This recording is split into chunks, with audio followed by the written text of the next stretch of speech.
Asiana 214 heavy emergency vehicles are responding. We have everyone on their way. Their voices belied the drama that was unfolding on Flight 214. We can see about 2 or 3 people that are moving and apparently survived. Roger. Passengers and crew had managed to get out with just seconds to spare. Over 300 people were on board. As they were landing at San Francisco, the tail simply came off. It then careered down the runway. Fire took hold just as passengers were fleeing the aircraft.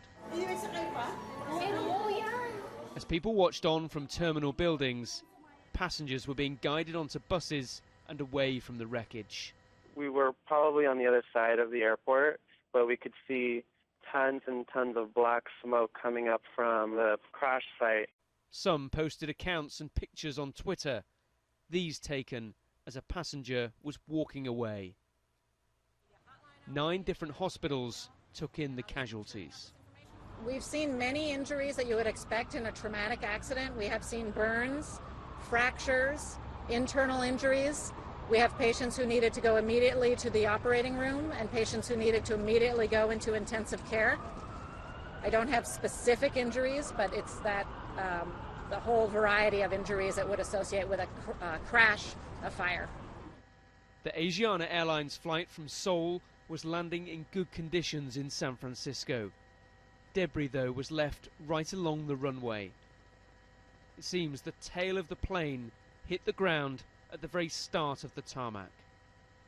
Families waiting to greet passengers had to wait for news. So all I've got is some text messages from my family telling me that everybody's all right, so thank God for that. The American Transportation Safety Board will work with the FBI and the South Korean authorities. Every airline will want to understand how this happened. The whole tail is separated just behind the rear pressure bulkhead, which is what keeps the cabin pressurized. So the major weight of the tail structure is broken away at that point, and you can again see the left, right and vertical parts of the tail scattered down the runway. It might be worth noting also that you're meant to have 300 meters of safety area before the threshold of the runway, which is the start of the runway. San Francisco's got only about 150 meters, so it doesn't to some extent meet the international requirements. The fire tore through this aircraft, but crucially, the crew had managed to get most people off. There's little doubt their work saved lives. Tom Parmenter, Sky News.